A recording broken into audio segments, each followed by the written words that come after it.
Salmos de número 42, quem encontrou, diga amém. Assim como a corça suspira pelas águas tranquilas, assim a minha alma clama por ti, ó grande Deus. Eu vi só uma irmã dar um glória a Deus, então vou ler de novo.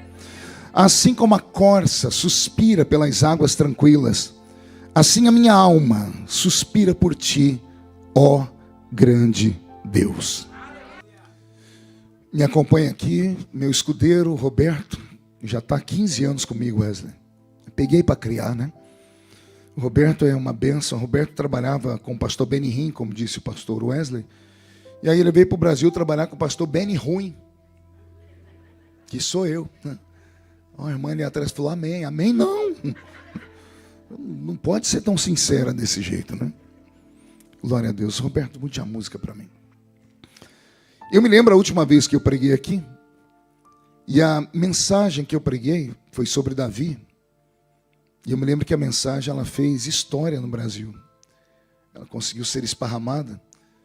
E eu falei sobre a vida continuar. A vida continua, mesmo depois de uma grande luta, tempestade e tragédia. E hoje o Senhor Deus trouxe ao meu coração esse salmo. Salmo também de Davi. E antes de pregar, eu pedi a Deus uma confirmação. E não é que cantaram a história de Davi aqui? Eu falei, Deus ainda fala. Isso é um assembleiano nato.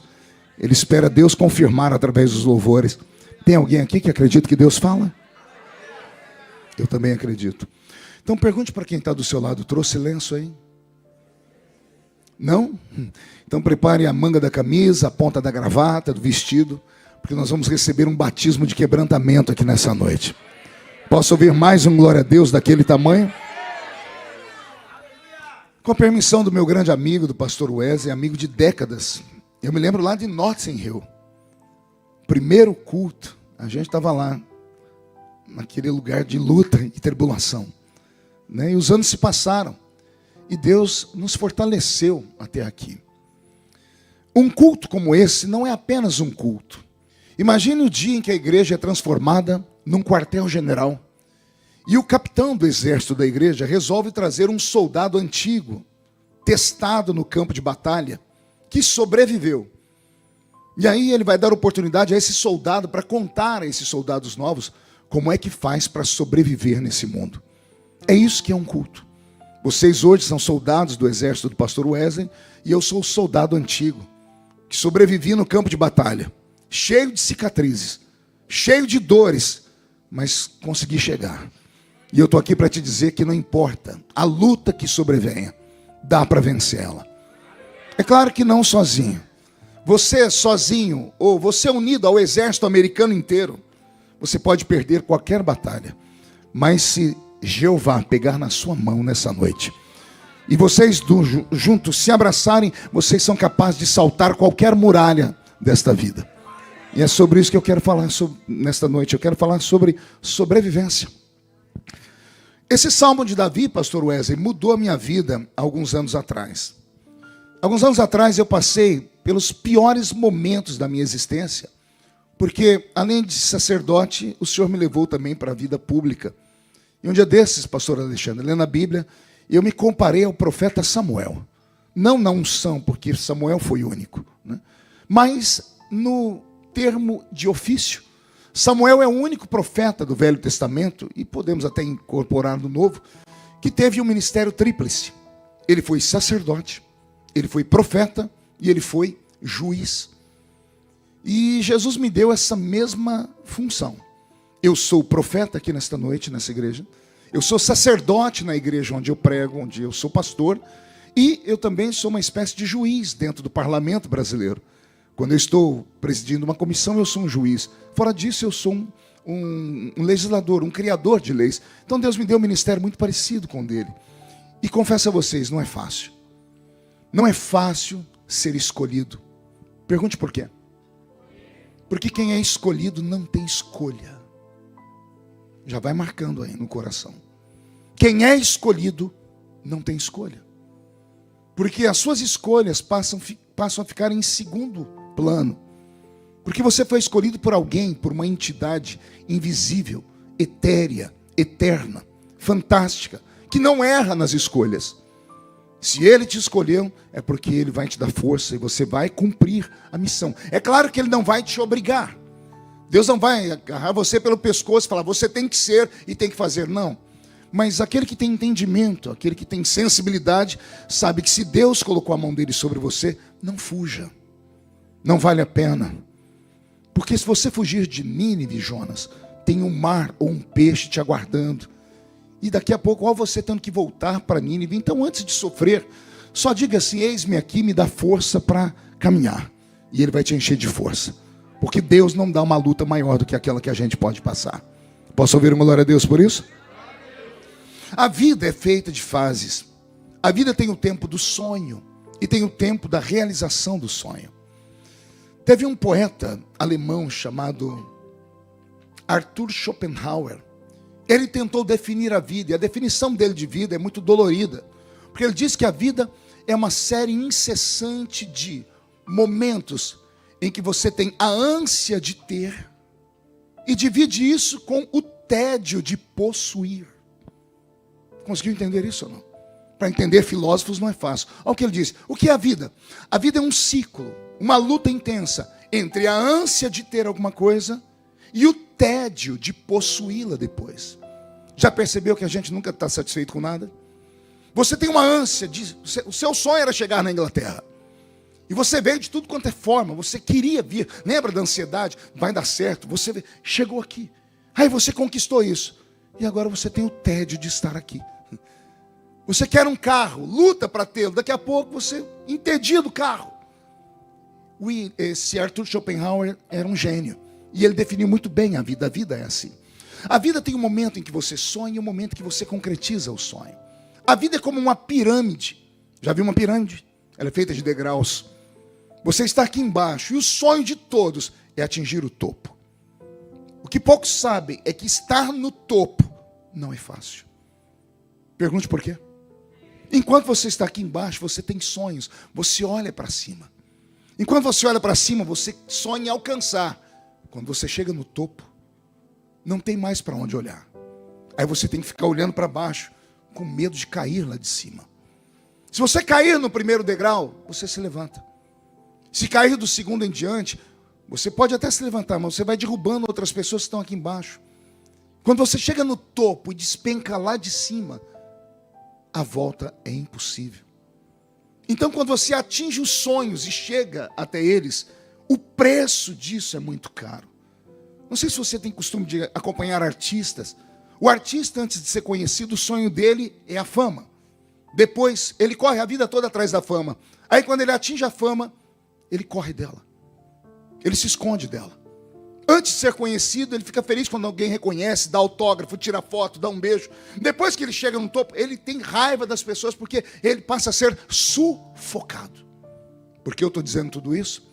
Porque quando você chega no topo, você é obrigado a entender que aquilo que você representa é maior do que aquilo que você é.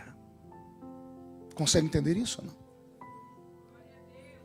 Se você sonha em chegar em algum lugar, acredite, Deus vai te levar até lá. Mas já comece a se preparar para quando chegar lá. Porque se Deus realizar os desejos do seu coração, você vai chegar num ambiente onde você vai estar sozinho.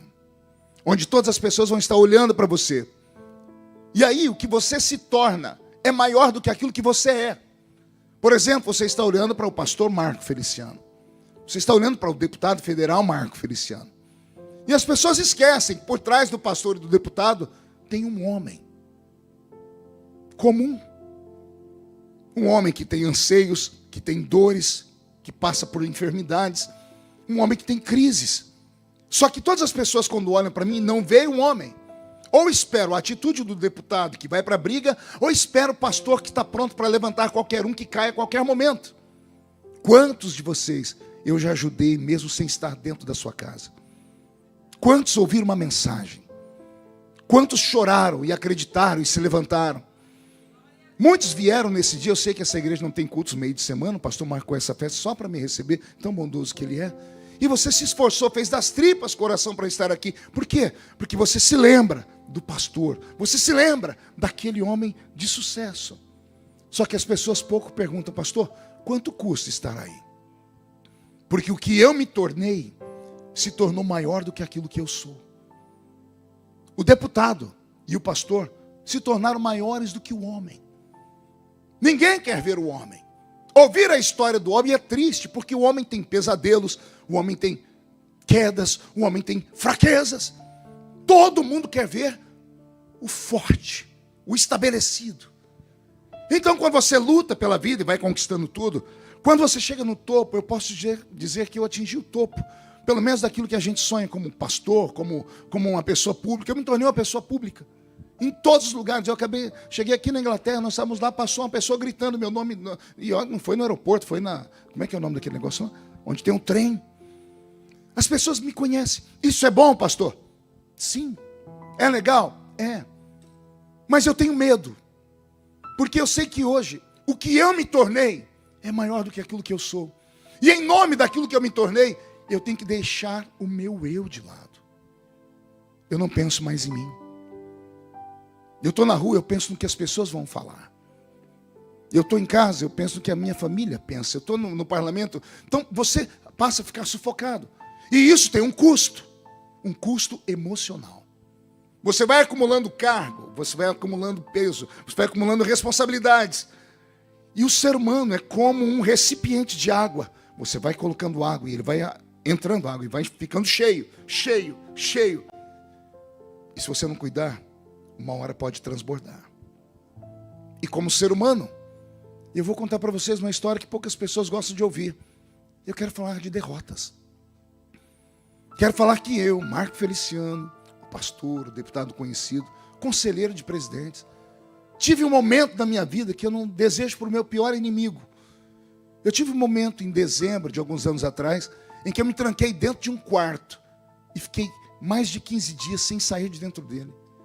Eu não tinha vontade de tomar banho. Eu não tinha vontade de me arrumar. Eu sou vaidoso. Eu não consegui pegar na minha escova de cabelo, pastor Wesley, por 15 dias. Eu não queria comer. Eu ficava trancado dentro do quarto. Me deu uma vontade de sair dessa vida. Ir para onde, pastor? Ir para o além. Pastor, mas o senhor é pastor? Pois é, eu sou um ser humano. Eu aguento muito, mas não aguento tudo. E chega uma hora que não dá. Quem se lembra de 2013, as lutas que eu passei lá no Brasil, eu apanhei na rua, eu apanhei no avião, eu apanhei em shopping center, picharam a minha casa. Eu tive que tirar uma filha do Brasil por causa das lutas. Eu me tornei o inimigo público número 1. Eu andava pelas ruas da cidade, as pessoas me jogavam pedra, literalmente. Da minha casa até Brasília são 700 quilômetros, eu não podia ir de avião. Porque eu chegava no aeroporto, as pessoas me xingavam, cuspiam em mim. Eu ia de carro. Eu passei meses sem ter uma igreja para pregar, porque as igrejas cancelaram todas as agendas. E ao cancelarem as agendas, tiraram o pão da minha mesa. Eu perdi meu programa de televisão. A minha esposa contraiu uma doença psicossomática. Ela teve síndrome do pânico. Ela dormiu 2 anos sentada. Porque quando ela deitava, a glote fechava. E ela tinha ânsia da morte. Eu corri com ela para o hospital 2 vezes, achando que ela ia morrer. E eu, o esteio da família, o para-raio, o estepe, todo mundo olhando para mim, ele tem força. Fui aguentando. Até que um dia, às vésperas do Natal, eu caí. Não caí em pecado, eu caí aqui dentro. Por um momento eu deixei de acreditar em tudo. Em tudo que eu preguei a vida inteira. E agora vem a pior parte, pergunte qual. Quem eu vou procurar? Eu estou no topo. Quando você está no topo, você é uma espécie de super-homem. Ninguém acredita que uma criptonita pode de verdade te derrubar. E eu não tinha quem procurar. Eu não podia naquele momento procurar um psicólogo. Minha esposa ainda estava estudando psicologia. Eu não podia procurar porque eu não confiava em ninguém. Tudo comigo virava matéria, tudo comigo podia ir para o jornal, tudo comigo virava história. Então eu fui morrendo sozinho dentro de casa.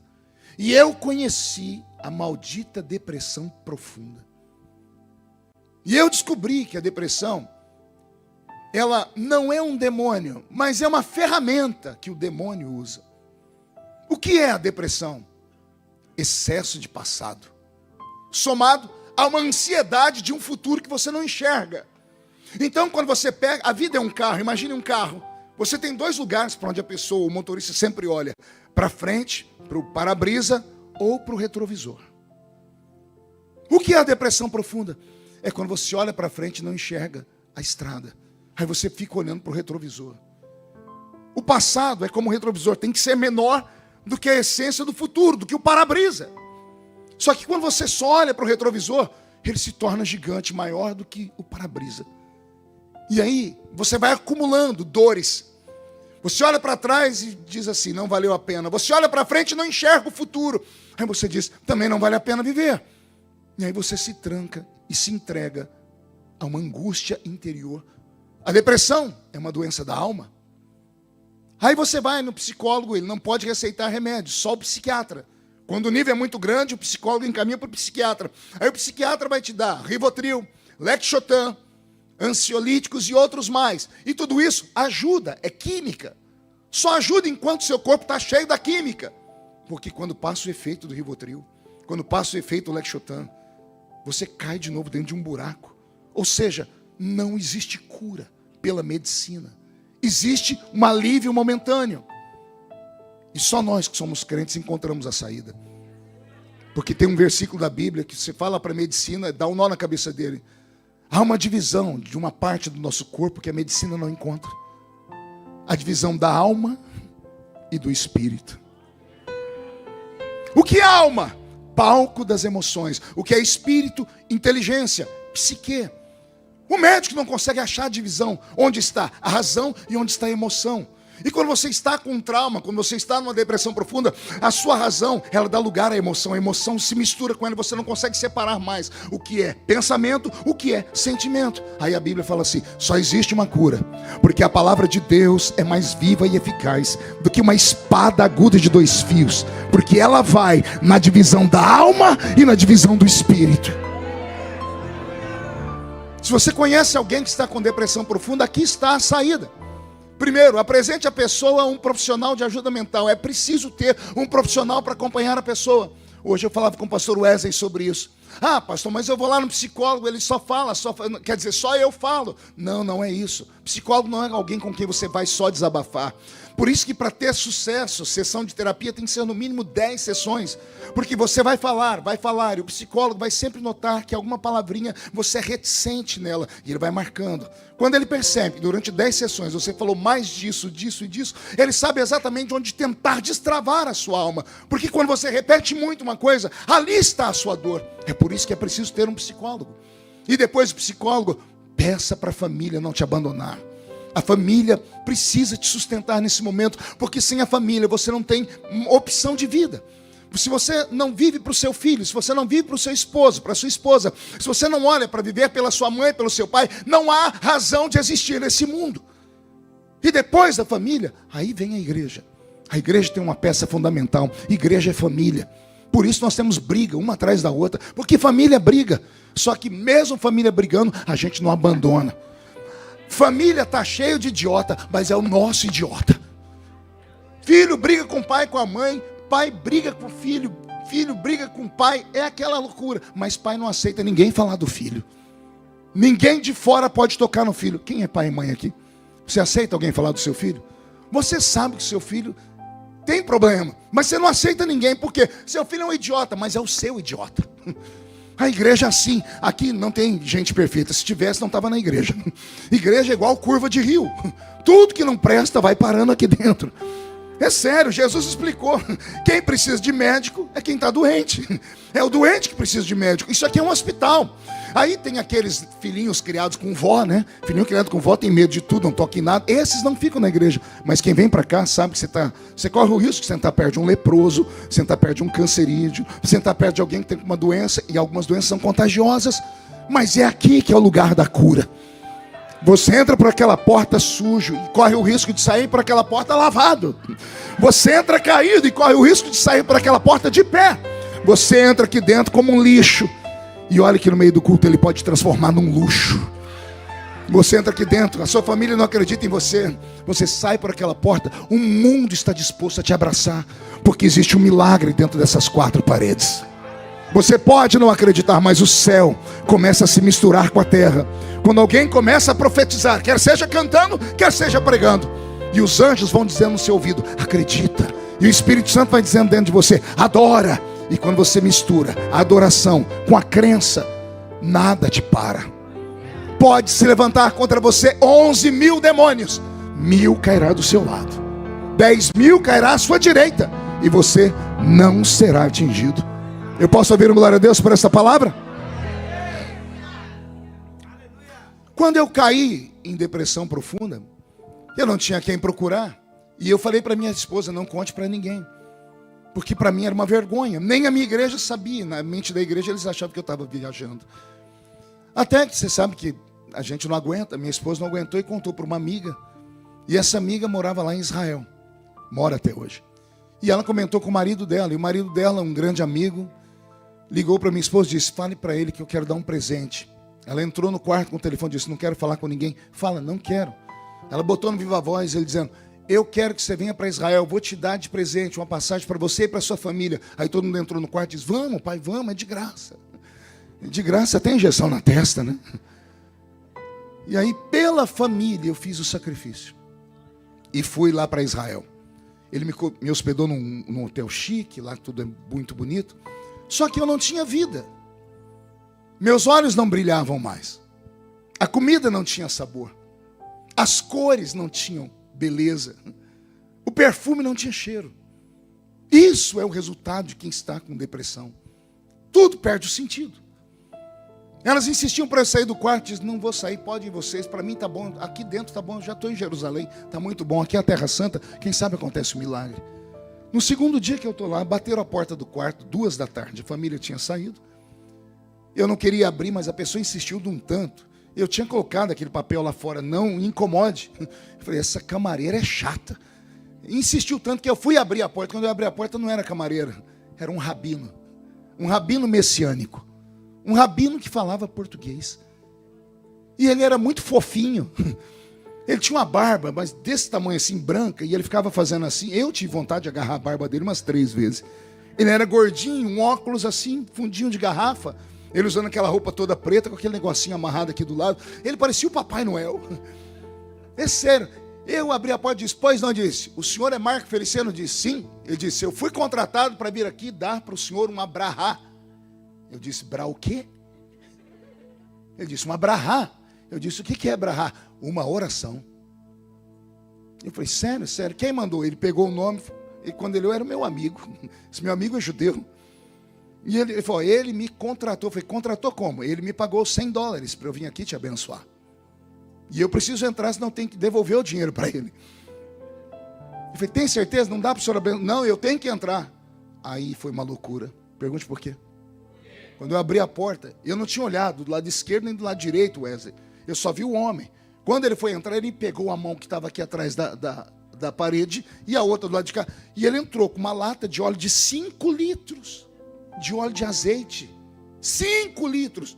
E do outro um saco cheio de cordinha vermelha. Eu falei: Jesus, isso é macumba.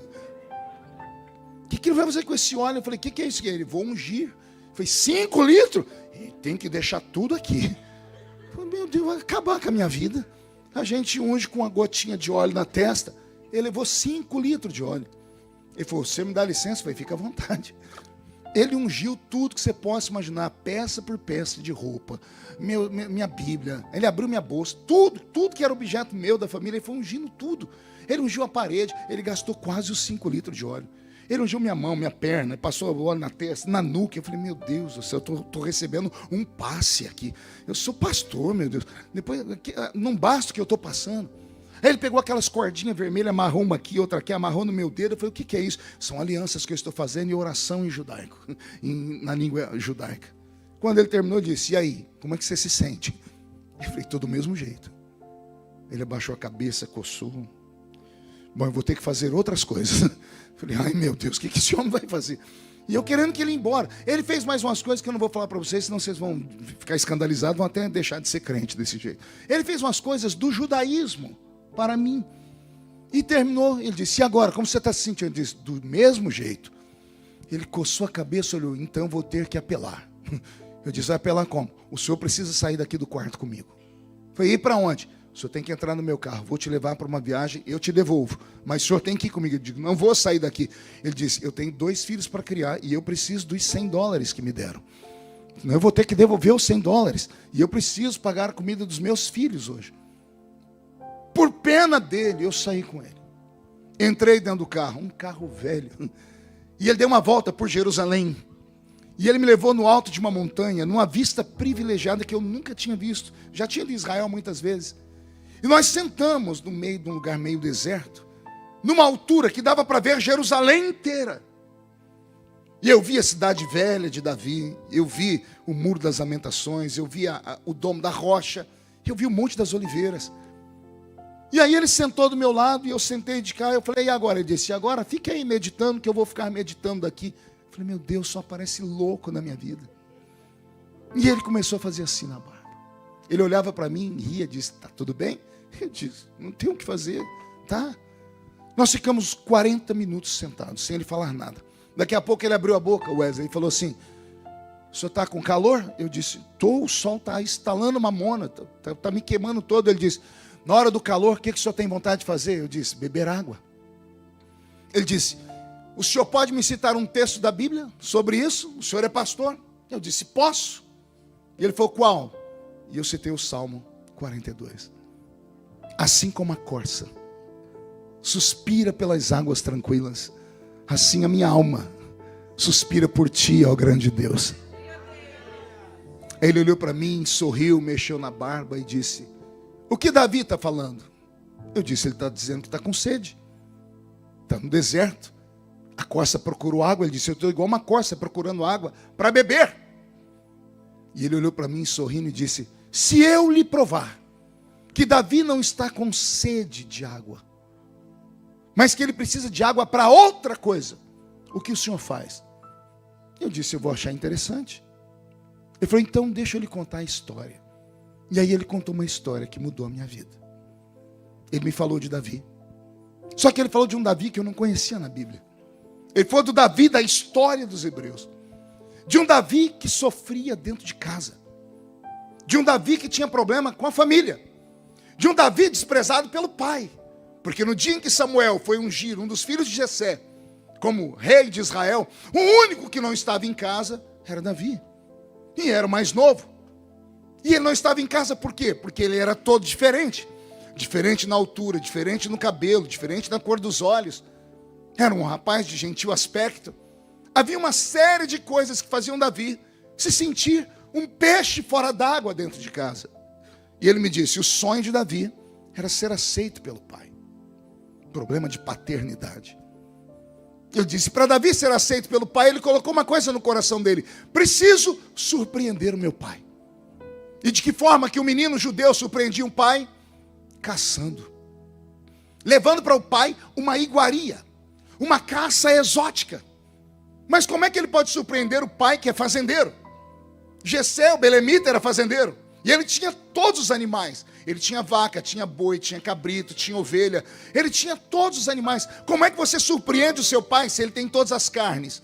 Aí ele me disse, Davi foi em busca de uma carne exótica. Ele saiu em busca de uma corça.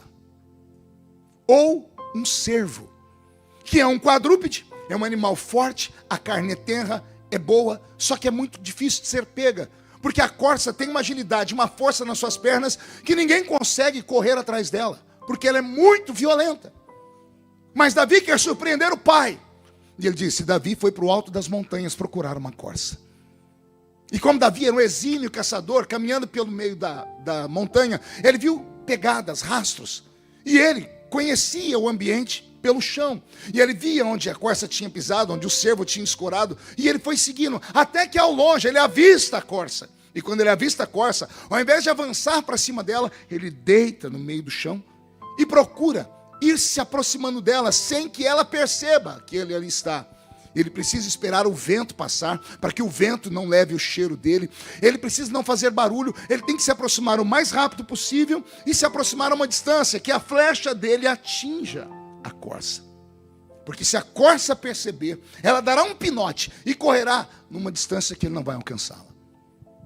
O rabino disse que enquanto Davi está fazendo isso, aparece um concorrente dele no meio da montanha, um leão.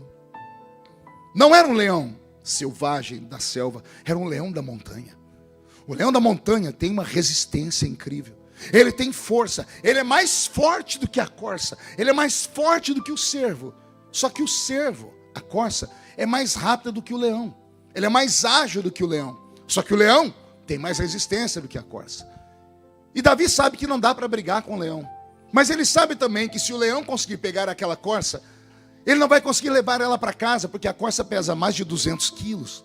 E o leão vai matar a corça, vai comer um pedaço dela, vai levar um pedaço para sua família e vai sobrar um resto. Então Davi tira o foco da corça e começa a olhar o leão. Ele diz: eu fico com o resto do leão. E o leão, quando percebe a corça, também não pode correr, porque se ele correr, a corça vai perceber e ela é mais ágil do que ele. Então o leão vai indo pelas beiradas, pelas brumas, até que em certo momento é impossível não ser notado. E a corça, quando percebe o leão, ela sai correndo. E quando ela sai correndo, o leão corre atrás da corça e Davi corre atrás do leão.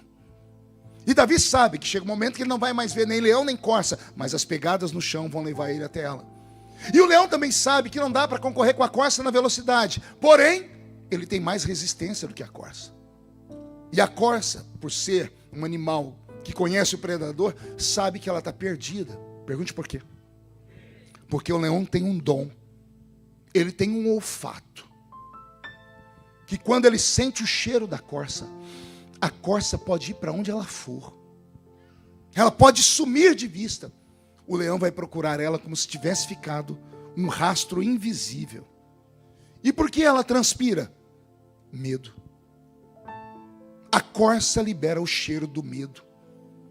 Você sabia que alguns animais conseguem isso? Alguns animais sentem o cheiro do medo. Alguém aqui já teve a experiência de estar passando numa rua, aí você olha, tem aquela porcaria daquele chihuahua. Ele é do tamanho da sua mão, parece um rato. Aí você olha para ele, daqui a pouco ele começa a latir. Ele quer, você fala: meu Deus, olha o tamanho da criatura. E o pior, a gente sai de perto, porque aquele bichinho quando morde machuca. Por que é que esse chihuahua late pensando que é um pitbull? Porque ele sentiu o cheiro do medo. Cavalo sente o cheiro do medo. Sabia disso? Alguém aqui já foi da roça? É sério? Eu estou aqui em Londres e tem gente que morou na roça. Você já sentou num cavalo? Eu lembro que uma vez meu avô me colocou em cima de um cavalo. Aquilo não era um cavalo. Aquilo era um pangaré. Alguém lembra do desenho do Pica-Pau? Lembra do pé de pano? Era igualzinho aquilo. Só tinha barriga, o infeliz. Ele andava até encurvado de tanta barriga. Meu avô me colocou em cima daquela porcaria. E eu sentei, meu avô falou: cuidado, falou, pode deixar, avô, eu sou peão de boiadeiro. Oh, meu Deus. Esse cavalo começou a perceber que eu fiquei com medo. Ele se sentiu um manga larga. Um cavalo de raça. Ele saiu correndo e me jogou em cima de um pé de café. Eu me arrebentei todo. Lá veio meu avô e disse: ê, menino medroso. Eu falei: não é medo não, avô. Ele falou: até o cavalo sabe que você tem medo. Os antigos sabiam que cavalo sentia cheiro do medo. Como é que alguns animais têm isso? Todas as vezes que você fica tenso, todas as vezes que você fica ansioso, você transpira. Não só transpira, você libera uma enzima que cachorro e cavalo sente o cheiro. A corça liberou uma enzima que o leão sentiu o cheiro. Eu chamo de cheiro do medo. A corça fugiu porque ela corria mais do que o leão. E o leão continuou no trote dele. Porque ele não precisa ver a corça. Na medida que ela corre, ela transpira e fica um rastro invisível que ninguém vê. Mas o leão sente. O rabino contou que essa história terminou na beira de um riacho. Porque quando o leão correu atrás da corça, ele se deparou com um ribeiro de águas. E ficou parado. E quando Davi se aproximou de longe, ele viu o leão fazendo assim, buscando o cheiro da corça. E ele não sentia mais nada. A corça sumiu. E o cheiro do medo também. E Davi ficou observando para ver o que o leão ia fazer. O leão agora tem que usar o instinto. Escolher esquerda ou direita. Porque ele não sente mais o cheiro da corça. E o leão saiu.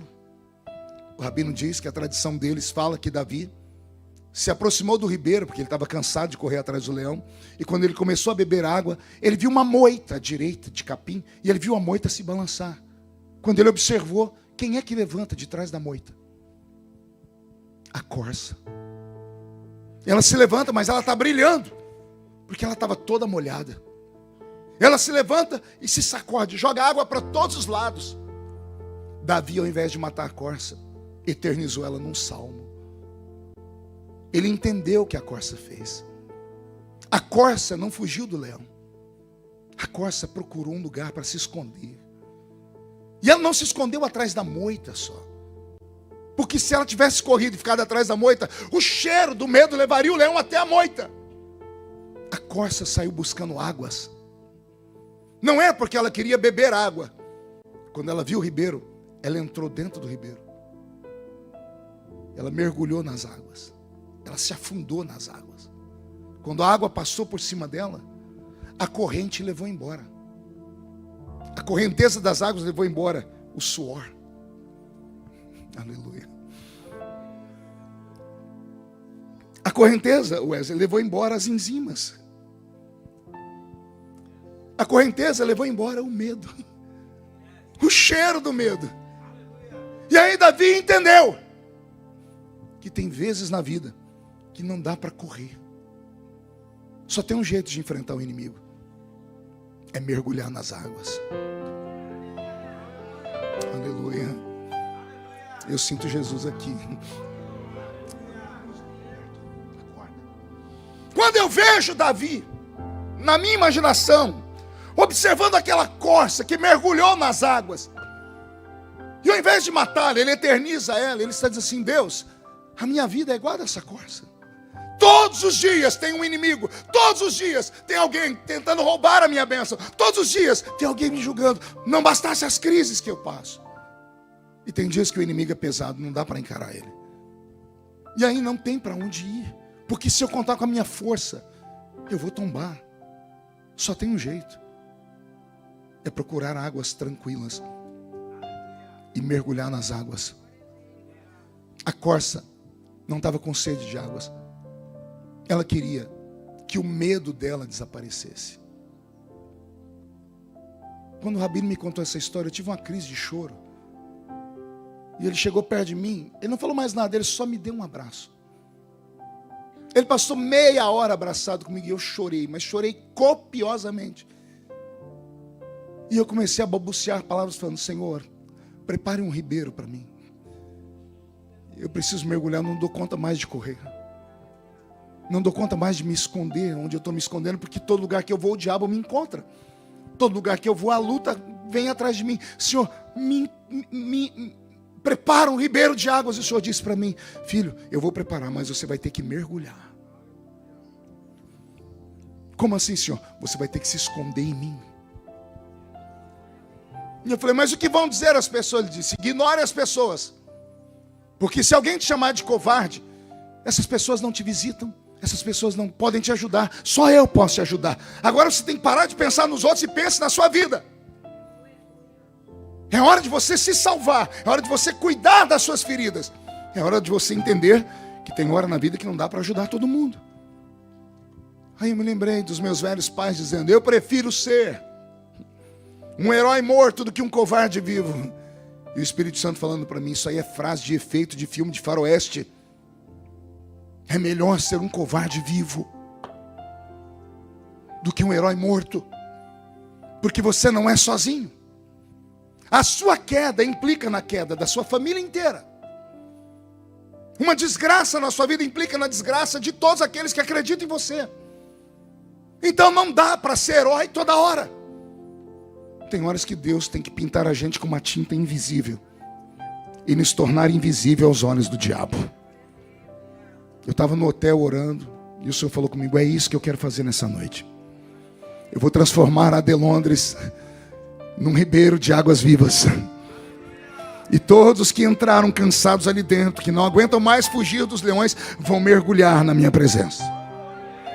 Anote o que eu vou te dizer agora. Quando esse culto terminar e você sair por aquela porta, o diabo vai te procurar e não vai te achar mais. Eu não estou falando frases de efeito, eu estou falando que Deus falou no meu coração. Deus vai te transformar num ser invisível por um tempo. Os demônios vão te procurar, não vão te achar. A depressão vai te procurar, não vai te achar. As pessoas vão te achar um tanto estranho. Vão até perguntar para você: o que aconteceu naquele culto de ontem? Você estava caído, estava triste, seu semblante estava caído, e agora você está aí todo animado. Você viu um passarinho verde naquele culto, e você vai dizer: não, foi uma pombinha de fogo. Foi o Espírito Santo que colocou as asas sobre a minha vida e me arrastou para o ribeiro de águas. E o Senhor me fez mergulhar. Consegue levantar a mão direita para o céu comigo e chacoalhar ela? Consegue agarrar o ombro de alguém que está do seu lado assim? Pede licença, agarre. Chacoalha a pessoa um pouquinho, diga assim: Deus te trouxe aqui para isso. Ó. Não, sacode ela, diga: para isso. Deus te trouxe aqui para sacudir a sua visão. Para você parar de orar, olhar apenas um palmo na frente do seu nariz. Que história é essa que você quer voltar para o Brasil agora? Que história é essa que você quer abandonar tudo e todos? Ah, pastor, nada deu certo. O Senhor não disse que é hora ainda. Mas e a luta? A luta existe para um propósito. Deus está te testando. Deus está te provando. E Ele só prova quem Ele quer aprovar. Ele está te levando por esse caminho. É o Senhor que está te conduzindo. Afinal de contas, você entregou o seu caminho ao Senhor. Se entregou, confia nele e o demais Ele fará. Pastor, mas Deus não fala mais comigo. Às vezes Ele faz isso. Deus é brincalhão. Ele fecha os lábios, mas nunca fecha os ouvidos. Ele fecha os lábios, mas nunca fecha os olhos. Você pode pensar que Ele te abandonou. Ele não te abandonou. Ele está mais presente hoje do que antes. E por que Ele não fala? Porque você está sendo testado. Ele quer ver até onde vai a sua fé. Ele quer ver se você vai aguentar o tranco. Ele quer ver se você vai ter coragem de nessa noite levantar, olhar para o mundo e dizer assim: não me interessa se eu perdi minha saúde, se eu perdi minha família, se eu perdi meu emprego, se eu perdi minha casa. O que me importa é que eu ainda tenho um caquinho de telha na mão. E eu posso levantar ele e gritar: eu sei que o meu Redentor vive e em breve se levantará sobre a terra para me socorrer. Eu estou sentindo Jesus aqui. Eu sinto a presença dele. Calma, vai dar tudo certo. Só dá tempo ao tempo. O que eu faço, pastor? Mergulho. Eu era menino, pastor Wesley. Tinha 13 anos. Eu era guarda-mirim. A minha cidade pobre, pequena, e o prefeito inaugurou um lugar chamado Centro de Lazer. E eu, como guarda-mirim, fui trabalhar no Centro de Lazer, no dia das crianças, que era meu aniversário. Fomos fazer a segurança de um cantor mirim que foi cantar lá. E aí a turma chegou no sargento, que era o soldado Afonso, e falaram para ele assim: sargento, o Feliciano está aniversariando hoje. Aí o sargento chegou e me disse: Feliciano, é seu aniversário hoje, você pode trabalhar até as 11h30, depois você está livre para curtir, porque é seu aniversário. Eu já sabia que eles iam fazer aquilo, levei comigo uma roupa extra. Quando ele me liberou, eu fui para o banheiro e tirei aquele uniforme e fui curtir o Centro de Lazer. Aí, o Centro de Lazer tinha uma piscina olímpica. E eu morava no meio da pobreza. E quando eu vi aquela piscina, eu disse: é hoje que eu vou nadar direito. Chega de nadar lá no canão. O canão era um córrego que a gente nadava. Hoje eu vou nadar numa piscina de verdade. Só que quando abriu a porta para todo mundo ir para a piscina, o lugar cabia umas 100 crianças. Tinha 500. Você ri porque não era você lá. 500 crianças de periferia. 500 crianças com o nariz escorrendo. 500 crianças cheias de pereba no corpo. 500 crianças com a ponta do dedão sem a unha, de tanto chutar pedra. Piolho. Os piolhos, você via na cabeça das crianças, os piolhos brigando para ocupar um espaço. Quando pulou essa molecada toda dentro da piscina, eu disse: Jesus, o que eu faço? Eu fui lá, olhei no lugar mais raso, estava um inferno. E eu vi o lugar mais fundo. Tinha menos pessoas, porque ninguém sabia nadar direito. Eu disse: é ali que eu vou, eu sabia nadar. Eu pulei na piscina, foi um momento de alegria. Mas quando eu ficava aqui na flor da água, era um inferno. Molecada, um agarrando o cabelo do outro, dando tapa, nariz escorrendo, era aquela coisa do demônio. Aí o que eu fazia? Prendia o fôlego, ia lá para o fundo da piscina. Eu mergulhei. Na época de criança tinha uma série chamada O Homem do Fundo do Mar. Alguém é dessa época? Ah, tem um ali que me salvou. Você ia falar, só eu. Vai falar que você nunca viu também, Wesley. Você tem a minha idade, poxa. O homem do fundo do mar era o Mark. Ele nadava assim, ó, com o corpo. Eu assisti, o nome dele era Mark, o meu era Marco. Então eu encarnei o Mark dentro daquela piscina. Eu fui lá para o fundo e mergulhei. E quando eu fui mais para o fundo, prendendo fôlego, teve uma hora que eu parei e fiquei parado no fundo das águas. Prendi o fôlego. Acho que foi o momento mais interessante da minha vida. Alguém já fez isso? Alguém já mergulhou no fundo de uma piscina? Não, todo mundo é assembleiano. Assembleiano não vai para a piscina, não vai para a praia. Ah, raça, vai, abre o coração para mim. Você já foi numa piscina? Já mergulhou? Alguém já ficou paradinho lá no fundo das águas? Alguém já teve aquela ideia linda de você sentar como um monge no fundo da piscina? Lembra a sensação? Tenta lembrar aí. Resgata a sensação. Paz. Tranquilidade. É o fundo das águas.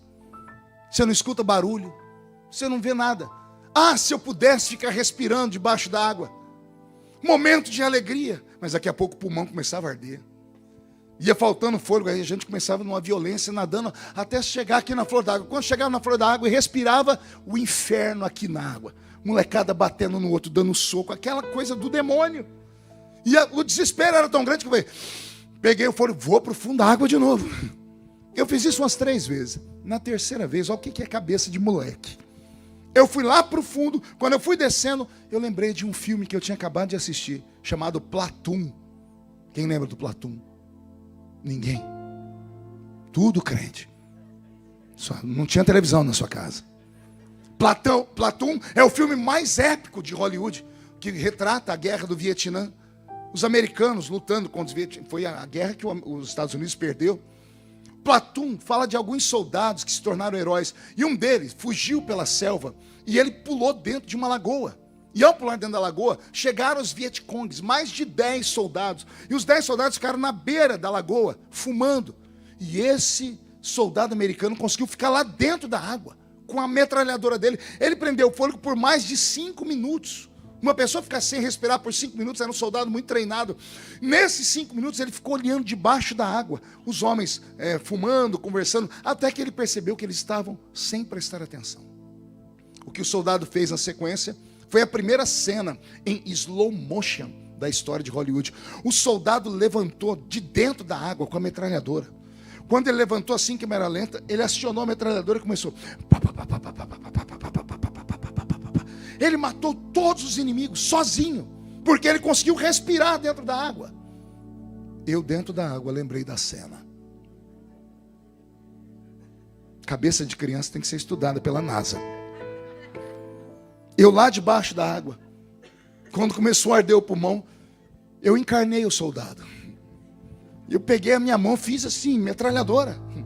Falei, vou sair igual aquele soldado. Vou fuzilar esses meninos com esses narizes correndo, esses piolhos da cabeça. Vou mostrar quem eu sou. Moleque. Quando eu fui saindo das águas, saiu o meu cabelo. Saiu a minha testa.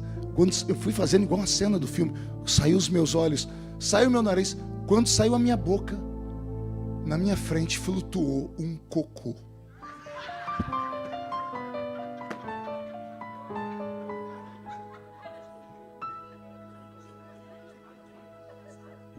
Imagine vocês, eu debaixo da água, quando saio, um cocô desse tamanho.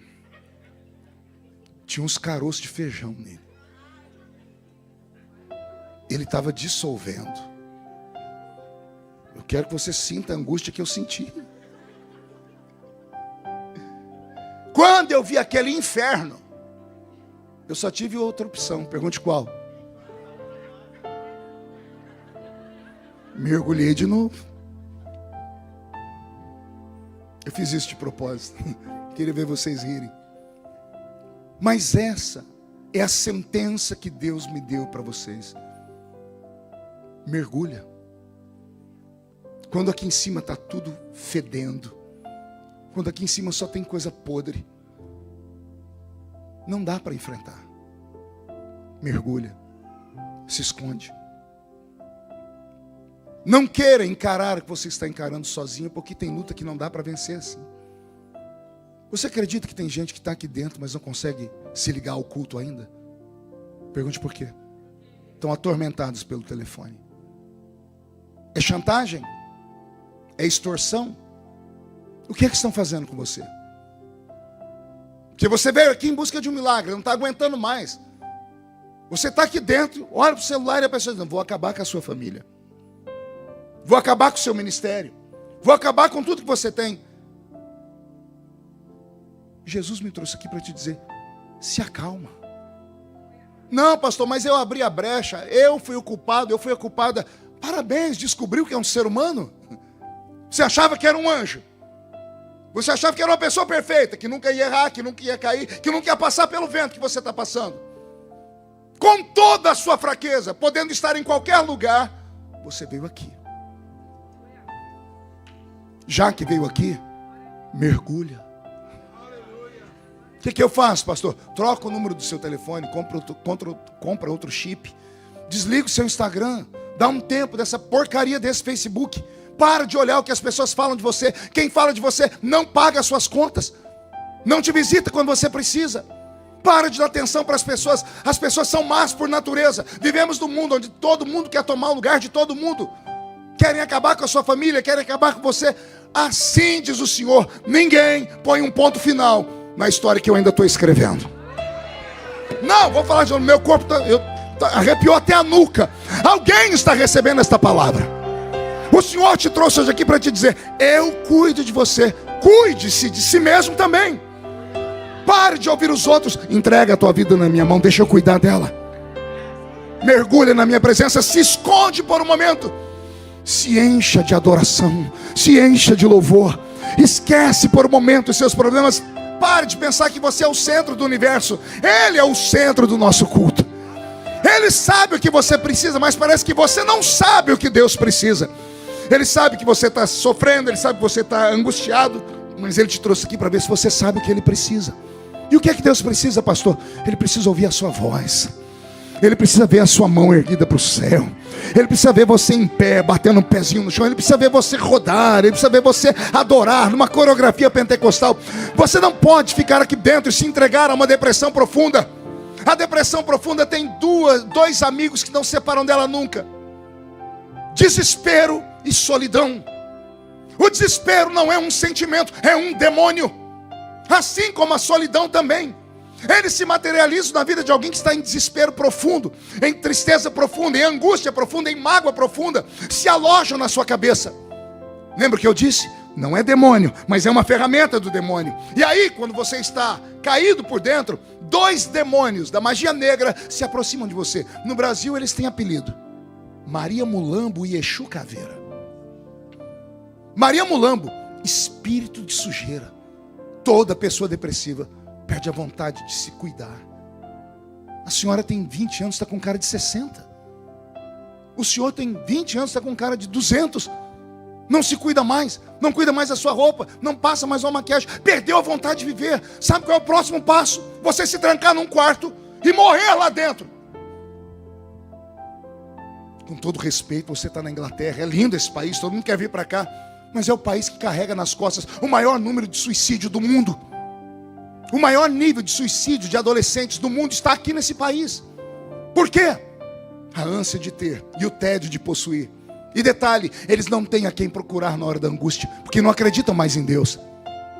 Mas eu estou pregando para um povo que acredita. Você tem onde se apegar.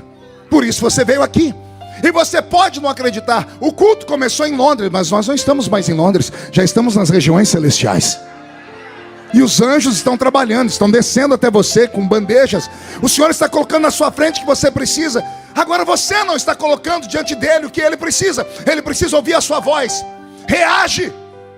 Reage, enfia a mão dentro do seu coração e arranca essa mágoa. Joga ela no chão e diz: depois a gente conversa. Agora eu preciso adorar a Deus. Não, você não entendeu ainda. Chega de ficar me olhando com essa cara feia, parecendo que veio batizado num pote de vinagre para o culto. Chega de ficar o culto inteiro olhando a gente com esse olho seco, parecendo olho de sapo que morreu no dia de enchente. Achou que eu não ia falar, né? Não adianta vir para cá numa igreja pentecostal e ficar com essa boca travada, essa boca de aço, essa língua de ferro e esse queixo de concreto. Se tem um lugar onde a gente vence no grito, é aqui dentro. Se você não pode gritar lá no meio da rua porque o seu vizinho é um muçulmano que não te aceita, se você não pode andar pelas ruas porque te prendem, aqui é o seu lugar de liberdade. Aqui você pode pular, gritar, correr, se jogar debaixo desse banco, agarrar o diabo pelo chifre, esfregar a cara dele no chão, chutar ele para o limbo do inferno. O que não pode é ficar paralisado. O que não pode é achar que tudo acabou. Não acabou. Eu repito, não acabou. Eu estou tomado pelo Espírito Santo e vou profetizar. Eu libero no mundo espiritual da sua casa e da sua família um decreto. O decreto é esse: chega! Ponto final. O tempo da derrota acabou. O tempo de chorar terminou. Para cada dia de humilhação nessa terra, haverá dupla honra sobre a sua vida. A glória da última casa será maior do que a glória da primeira. E se alguém acredita nisso, agora não grita não. Dá um berro de glória a Deus aqui dentro, por favor.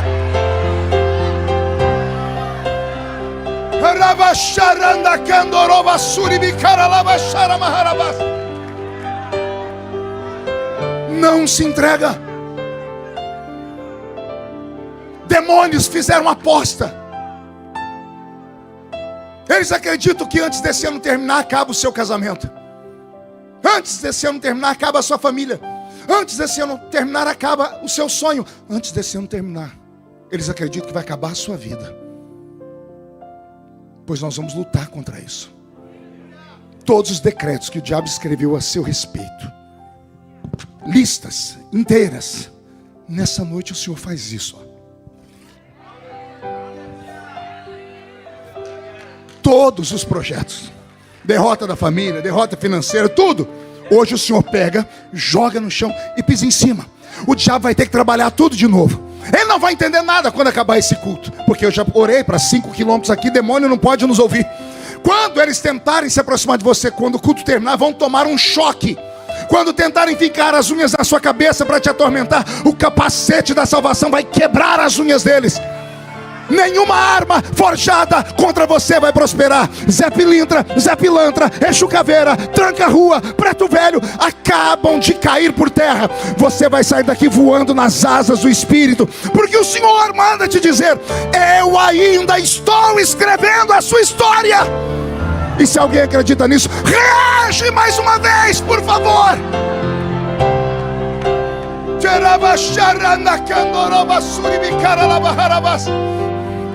Estou sentindo Jesus aqui.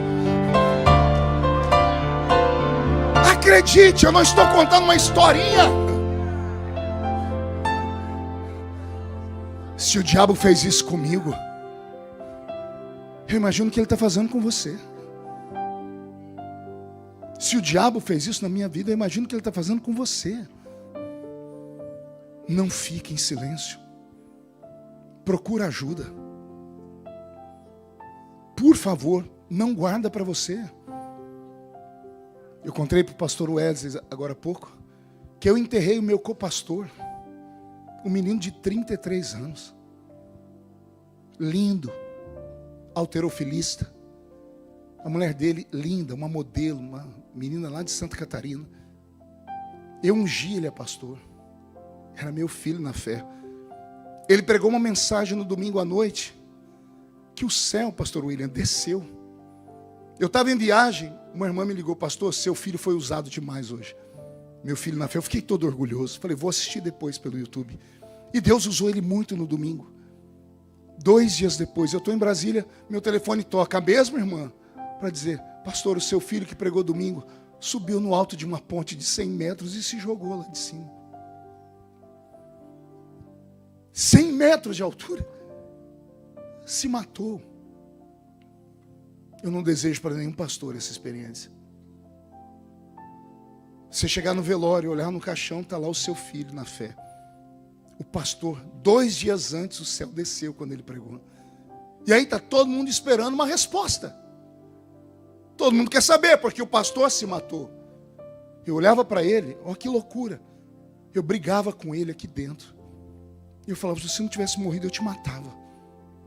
De raiva, decepção. Aqui dentro eu conversava com ele, eu falava: por que você não me procurou? O que te afligia? para você perder a vontade de viver? Qual era a vergonha que você não queria que ninguém soubesse? Eu olhava do lado da filha dele de 10 aninhos. O que fala para uma menina dessa?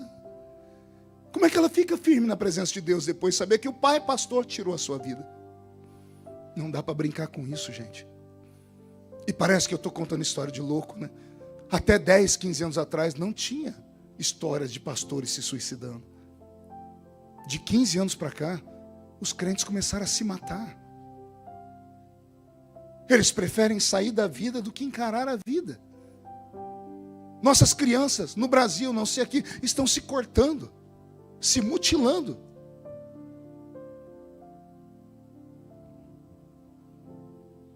Desespero.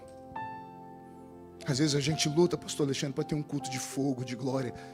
Eu sou pentecostal, eu amo pular, gritar. Só que o grito e o pulo não te ajudam na hora da violência. Já aconteceu com você? Você pular e chorar no culto, nossa, que glória. Antes de chegar dentro do carro, o inferno já se levantou. No dia seguinte é como se você não tivesse ido no culto. Porque nós trabalhamos só a alma, a emoção. Aí quando a gente fica velho, como eu fiquei, de barba branca, você já não se preocupa mais com o grito de crente. Você se preocupa com a realidade.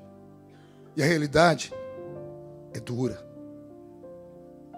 Você pode não acreditar, tem gente aqui até agora que não deu um glória a Deus. E não é porque ela não quer. Não é porque ele não quer. Só Deus sabe o que eles deixaram ali fora. Só Deus sabe como vai ser a sua noite hoje. Só Deus sabe que você tem que enfrentar amanhã. Então, o Senhor não te trouxe aqui para falar para a sua alma. Porque a alma é coração. Enganoso é o coração do homem. O Senhor te trouxe aqui para treinar o seu espírito. Porque o seu espírito é a sua inteligência. É a sua parte divina. E o Senhor está mandando te dizer, respira. Porque as janelas da inteligência do seu cérebro vão se abrir. Deus vai te dar uma estratégia. Não deixe o diabo te cegar ao ponto de falar para você, só tem um caminho, a morte. A morte não é uma opção. Não para quem tem uma promessa. Eu olho para vocês e eu sinto no coração que todos têm uma promessa. Vou falar de novo. Eu não estou pregando para um povo que veio aqui porque não tem uma coisa melhor para fazer. Eu estou pregando para quem tem promessas de Deus. Quem tem uma promessa de Deus aqui ainda? Então luta por ela. Agarra ela com unhas e dentes. Fale para o diabo, não, na minha vida não, na minha família não, na minha história não, no meu casamento não. Briga pela sua família. Transforme o seu quarto num quarto de guerra. Vai para as armas espirituais. Se na inteligência não deu certo, vai para o jejum. Vai para a oração. Pega a Bíblia, leia a Bíblia. Na hora do almoço, faz um voto. Vai para dentro do banheiro. Transforma o vaso sanitário num altar. Fecha a tampa do banheiro e guerreia. Luta pelo seu filho. Luta pelo seu esposo. Luta pela sua esposa. Não deixe o diabo nessa terra arrastar ele. Já arrastou muitos. A sua família não será a próxima. Eu vou falar o que eu sinto no espírito. O Senhor vai te exaltar. Então não é conversa fiada. Eu não preciso disso. Eu já tenho 50 anos de idade. Eu estou falando que o meu espírito está recebendo. Deus vai te exaltar. Você está a um passo de receber o milagre. É por isso que o diabo intensificou a luta. É por isso que o desespero aumentou. É por isso que a mágoa aumentou. Aí o Senhor me trouxe hoje aqui para te dizer: calma, respira, prende o fôlego e mergulha. Se esconde. Já já as coisas vão melhorar. Eu saí daquela montanha renovado. Minha família chegou no quarto, minhas filhas falaram: pai, o que aconteceu? Foi porque o seu rosto está brilhando. Eu falei: Jesus me curou. Não precisou de Rivotril nem de Lexotan. Só precisei entender que temos um rio para onde correr. Há um rio de águas vivas aqui. Há um rio de águas vivas quando você canta, Mary. Há um rio de águas vivas quando o senhor canta, pastor Wesley. Quando o senhor canta, pastor Alexandre. Quando o coral cantou, rios de água começaram a correr aqui dentro. Pastor, por que eu ainda estou assim? Você não mergulhou. Aí o cheiro do medo atrai o diabo. A ansiedade, a angústia. Deixa eu te contar uma coisa sobre Deus. Ele não promete te livrar do fogo. Ele promete te livrar no fogo. Não é do fogo, é dentro dele. Lembra de Ananias, Misael e Azarias? Apelidos Sadraque, Mesaque e Abednego. Você já se colocou no lugar deles? Ó rei, fique tu sabendo que o Deus a quem servimos pode nos livrar dessa fornalha. Mas ainda que ele não nos livre, nós não nos curvaremos diante da sua estátua. Isso é herói, amém? Você acredita mesmo que eles foram para a fornalha sem medo? Vai, fica no meio deles. Está chegando perto do fogo. A Bíblia diz que antes de chegarem perto da fornalha, o fogo lambeu os soldados que estavam carregando eles.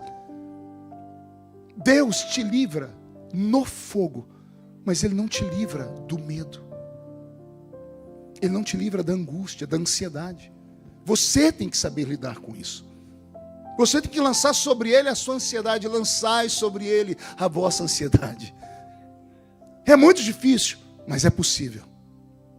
É você saber que na sua vida tem um dono. Ou você é um indigente? Você caiu da mudança? Não, você tem um nome escrito no livro da vida. Você tem um pai. E o seu pai te trouxe hoje à noite só para te dizer: essa campanha vai marcar a sua vida. Porque não será apenas promessas que você vai chegar, que você vai ganhar, que você vai conquistar. Não são coisas materiais a promessa dessa noite. A promessa dessa noite é muito mais forte. É aquilo que o dinheiro não pode comprar. É você receber um ânimo aqui dentro. Você vai dormir de um jeito e quando acordar amanhã não se assusta não. Vai acordar com a fome de leão. Aquele pão com manteiga vai ter gosto de lasanha. Aquele perfuminho ralé que sobrou lá na sua casa do Avon, você vai achar que é um perfume da Yves Saint Laurent. Aquela roupinha rota, a senhora vai ver a beleza dela como nunca antes viu. O senhor, quando olhar para o espelho, vai dar uma melhorada nesse tupete aí, vai arrancar essas barbas, essas penugens no rosto aí. A senhora vai tratar desses pés de galinha. É sério, vai começar uma dieta, ou para engordar ou para emagrecer. É sério, ânimo. Você é a imagem e semelhança de Deus. Uma vez eu falei nesse púlpito aqui que a vida é uma roda gigante. Mas depois da violência que eu passei, eu descobri que não é. A vida é uma montanha russa. Porque a roda gigante ela só gira. Você está embaixo, está em cima. A montanha russa você não sabe como você está. Às vezes você está em pé de cabeça para baixo. Às vezes você está de cabeça para cima, mas está tudo invertido. O medo, a angústia. Mas por que você entra na montanha russa? Você sabe que é uma viagem segura. Daqui a pouco vai parar e você vai descer e só vai ter lembranças. Venci isso aqui. Vai dar certo. Deus vai te levantar. Sua família vai sentir orgulho de você. Deus vai te dar tanto nessa terra que você vai suprir suas necessidades, vai ajudar os seus ainda. Recebe essa palavra? Vou dizer de novo, Deus vai te honrar tanto nessa terra. Que Ele vai te dar tanto, mais tanto, mais tanto, que você vai repartir com os amigos, com a família, vai sobrar até para repartir com os seus inimigos. Como assim, pastor? Os seus inimigos precisam saber que Deus te honrou nessa terra. E os caluniadores, esses terão que viver também. Porque eu liberei uma palavra no mundo espiritual para eles ficarem vivos, até verem Deus te levantar. Vou falar de novo. Os seus inimigos estão proibidos de morrer. Nem que seja uma cadeira de rodas. Nem que seja deitado num leito. Antes de fecharem os olhos, vão ser obrigados a falar: eu tentei e não virou nada. Porque ela e ele venceram. São xodós de Deus. Você é querido pelos céus. Você é igual Davi. Davi é um homem segundo o coração de Deus. Quando eu leio o Salmo 139, no final da vida, Davi dizendo assim: tu me sondas e me conheces. Desde que eu era pequeno e sem forma, né? Sim, Davi. Aí lá no Salmo, no versículo 16, Davi diz assim: todos os meus dias estavam escritos no seu livro, antes dos dias existirem. Quer entender o que o velho está falando? Já estava tudo escrito, né, Deus? O Senhor já sabia de tudo. O senhor sabia do gigante? E de Batseba? Também. O senhor sabia de tudo, Davi? E você precisava enfrentar tudo isso. Você tinha que ter experiência. Eu estava com você em todos os momentos. Você não tem como fugir do que Deus preparou para você. E eu termino como comecei. Quem foi escolhido não tem escolha. Força. Não recua, não volta para trás. É daqui para frente. E quem viver verá. O que, pastor? O dia da sua honra. Há um tempo de se esconder, mas vai chegar a hora que Deus vai te levantar e todo mundo vai ter que te ver. Quem olhou falou, mas meu Deus, estava morto. E alguém vai dizer, não, estava não, só estava escondido. Era um elemento surpresa. Vai chegar a hora de Deus te exaltar nessa terra. Eu sinto no meu espírito que Deus está escrevendo um novo capítulo depois dessa noite. Eu não tive acesso ao que Deus está escrevendo, mas eu imagino como está escrito no último capítulo, porque Ele já preparou tudo. No último capítulo está escrito assim: ele e ela e Deus viveram felizes para sempre. Força. Anima. E eu termino te contando uma história. Mais uma. Lá perto da minha terra tem um hospital chamado Hospital do Câncer, em Barretos. Quem já ouviu falar? É o hospital de oncologia mais procurado das Américas. E eu sempre mando emendas parlamentares para ajudar. E eu fui lá um dia conhecer o hospital. E aí me levaram para conhecer aquele lugar. Eu confesso a vocês, ali é um lugar que a gente deveria levar os nossos filhos. Para os filhos ver o que é a vida. Imagina você num hospital onde está todo mundo condenado à morte. As pessoas estão lutando por mais um dia de vida, enquanto a gente despreza a vida. A gente luta por carro, reclama de roupa, de comida, e eles estão lutando para ter um dia mais de vida. Eu passei mal. Aí a pessoa que me levou disse, eu queria mostrar para o senhor aqui uma parte da pediatria. Eu disse, não, isso não. Criança morrendo? Não, mas é que nós criamos um método paliativo de tratamento, o senhor precisa ir lá para conhecer. Está funcionando? Tá. Eu falei, então eu quero conhecer. Quando eu cheguei lá na pediatria, um corredor, uma sala à esquerda e uma sala à direita. A sala da esquerda tinha na porta um cartaz de uma enfermeira fazendo assim, ó. É normal em todo hospital. Embaixo a frase, o seu silêncio é uma prece. Porque no hospital você não pode gritar, fazer barulho. O médico entrou. Quando ele entrou, aquele quarto todo branco, um monte de criancinha careca. Algumas ainda fazendo lá o tratamento de radioterapia, quimioterapia.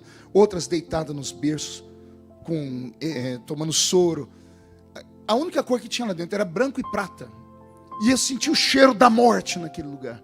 Eu fui passando mal. Falei, doutor, me tira daqui, me tira daqui. Ele disse, tá bom, deputado, nós já vamos sair. Saímos. Aí do lado de cá, falou, agora eu vou levar o senhor na outra pediatria. Eu falei, não quero entrar. Ele falou, não, o senhor precisa entrar porque aqui está o tratamento paliativo. Ali é o tratamento normal. Quando eu olhei para a porta, já notei que não tinha a placa da enfermeira, fazendo silêncio. Ele mexeu na porta e disse, deputado, não se escandaliza, tá? Ele enfiou a mão no bolso, Wesley, e pegou o nariz de palhaço. O que esse homem está aprontando? De roupa branca e botou o nariz de palhaço. Ele abriu a porta e se jogou no chão. Eu achei que ele tinha tropeçado. Eu fui tentar pegar ele. Ele saiu rolando. Eu falei, meu Deus, o que deu aqui? Quando ele começou a rolar, a molecada, tomando soro, aleluia, fazendo os tratamentos, começaram a ficar em pé no berço, pulando. As criancinhas começaram a gritar. As enfermeiras lá dentro enfiaram a mão debaixo da cama, pegaram uma zabumba, uma sanfona e começaram a fazer barulho. Eu olhei, o quarto não era branco, era tudo colorido. E essas crianças pularam. Elas também estavam morrendo, mas essas crianças fizeram barulho e alegria. Eu me envolvi com elas, brinquei com elas, entendi o que ele estava fazendo, comecei a fazer palhaçada também. Eu me perdi naquele quarto. Quando a gente saiu, ele tirou o nariz de palhaço e disse, gostou, pastor? Eu falei, do quê? Do nosso tratamento paliativo. Eu falei, mas o senhor não me mostrou remédio? Ele disse, não é remédio, pastor, é alegria, é grito, é vontade de viver. Nós entendemos que essas crianças estão se recuperando mais que aquelas, porque aquelas têm um tratamento frio do estetoscópio no peito delas, das cores brancas e prateadas, o silêncio. Aí nas outras, o grito, a zabumba, o pandeiro, o cântico, as minhas palhaçadas. As criancinhas têm vontade de viver. E eu falei, o que acontece? Ele diz, nós não explicamos ainda, não temos a explicação científica. Porque o câncer é uma célula morta no corpo. Não é para te assustar. Todos nós temos. Nós temos trilhões de células no corpo. Trilhões. Basta uma célula morta. E o que acontece com essa célula morta? Ela pode ser startada. Um gatilho. E a célula morta pode criar força. Quem lembra da loja da Daslu, lá em São Paulo? Alguém lembra? Do episódio da Daslu? Era a meca das mulheres ricas de São Paulo. Todas as marcas famosas estavam lá. As mulheres iam lá e compravam.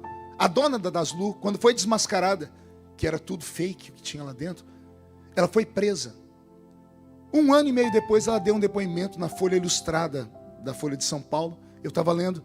E ela contou que ela contraiu um câncer. Aí ela explicou o motivo. Ela disse, o médico falou que o meu câncer era devido à tristeza, mágoa, angústia. Como eu fiquei sozinha, envergonhada, ele disse que isso startou o câncer. Aí o médico disse, o câncer, pastor, é uma célula morta. E quando ele aparece, ele vai mandando uma mensagem para as outras células. Eu cheguei e vou matar todas vocês. E as células se calam, porque a pessoa se alimenta da dor. Ela vive em autocomiseração. A pessoa tem pena dela mesma. A pessoa olha para o espelho e chora de si mesma. Fica dizendo, você não vai, você não consegue, está tudo errado. Só tem palavra negativa na boca. Ele disse, nós descobrimos que quando uma criança começa a gritar, as células que estavam perto da célula cancerígena começam a falar com a célula morta. Nós queremos viver. E elas começam a sufocar o câncer. As células começam a mandar uma mensagem, queremos viver. E a célula cancerígena, ela vai retroagindo. Por que existe cura em igreja evangélica? Quantos testemunhos nós já ouvimos falar de pessoas que são curadas na igreja? Por quê? Porque dentro da igreja a pessoa escuta, Jesus vai te curar. O nome dele é Jeová Rafá. Vamos fazer uma campanha. E a pessoa se agarra naquilo. As células recebem um despertamento assim, vamos viver. E elas vão e sufocam o câncer. Daqui a pouco tem uma pessoa curada. Aí a medicina não explica. O que é que eu quero dizer com isso? Seja mais alegre no culto. Isso aqui não é uma reunião da maçonaria. Não é uma reunião do Rotary Club, do Lions Club. Isso aqui não é o Palácio de Buckingham. Aqui é uma Assembleia de Deus. A assembleiano só funciona na base do grito. Ah, pastor, eu não gosto do grito. A porta da rua é serventia da casa. Vai para uma igreja gelada. Aqui não.